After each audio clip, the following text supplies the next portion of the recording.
Voilà, c'est chez moi. Comme il y avait les travaux, c'est pas encore fini. Là, c'est les toilettes.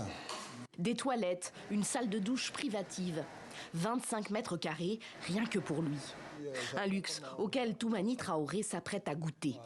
Dans quelques jours, ce retraité de 65 ans va emménager dans son studio flambant neuf.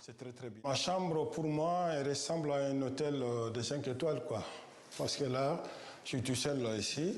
Dans l'ancien foyer, on était 5-6 personnes. On n'a pas les mêmes horaires. Il y en a qui dormaient, qui travaillent la nuit. Il y en a qui travaillent dans la journée. Le foyer Bara ouvre ses portes en 1968 à Montreuil, aux portes de Paris. La France des 30 glorieuses a besoin de main-d'œuvre. Des immigrés viennent y travailler dans le bâtiment, la restauration, le nettoyage. De 200 au départ, ils seront près de 1000 à vivre ici, des décennies plus tard, alors que le bâtiment ne cesse de se dégrader. Ces gens, ils dormaient un peu dans les couloirs, dans la cantine, un peu dans la cour aussi, il faisait beau comme ça. Et tous les tuyauteries, ils étaient à refaire. Collier a dit qu'il ne peut pas les refaire parce que ça coûtait trop cher. Et il y avait le caca qui tombait. Quand on prenait notre douche, on avait des urines qui venaient de l'autre côté aussi. Donc, vu la situation, bon, avec la cuisine aussi, on dit qu'on ne peut pas rester.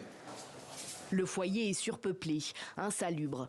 Mais il faudra des années pour que la municipalité obtienne que l'État le rebâtisse sur le site historique et construise ou rénove 4 autres foyers satellites pour que tous les anciens résidents détenteurs d'un bail en bonne et due forme soient relogés. Brehima Diarra a lui emménagé il y a un mois dans le foyer Bara reconstruit, comme on l'appelle désormais.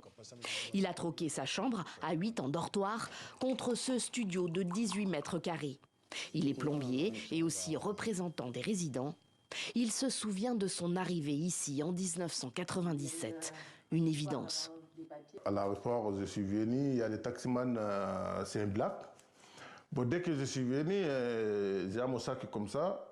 Il a dit, ça va, chef, j'ai dit, oui, il dit que tu vas où? J'ai dit que je vais aller à 18. Et depuis que j'ai dit 18, il sait bien que c'est Ribara. Il a dit, non, c'est bon, je connais là-bas.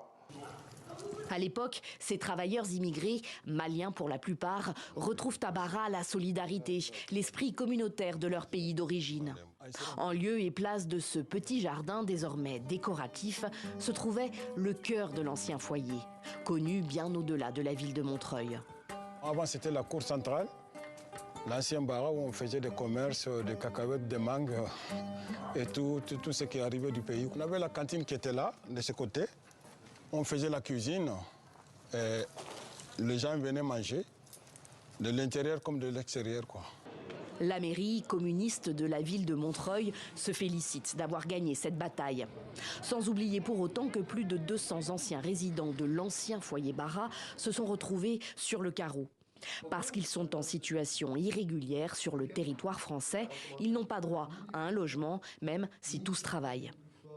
C'est pour moi le point aveugle de tous ces processus de reconstruction des foyers de travailleurs migrants. Ils ne prennent pas en compte suffisamment la réalité, c'est-à-dire les personnes qui sont sans papier. Et pour moi, ça pose 2 problèmes. Le premier problème, c'est régulariser ces travailleurs qui sont là parfois depuis très longtemps. Et ça pose un deuxième problème. On a vu se reconstituer en Île-de-France des squats et des bidonvilles dans lesquels les gens sont plus malades, plus en difficulté, et cela crée toutes sortes de désagréments pour eux-mêmes d'abord, mais aussi pour les populations. Un peu plus de 500 personnes ont été relogées à Bara et dans les 4 autres foyers qui lui sont liés. Un tiers d'entre elles sont des retraités.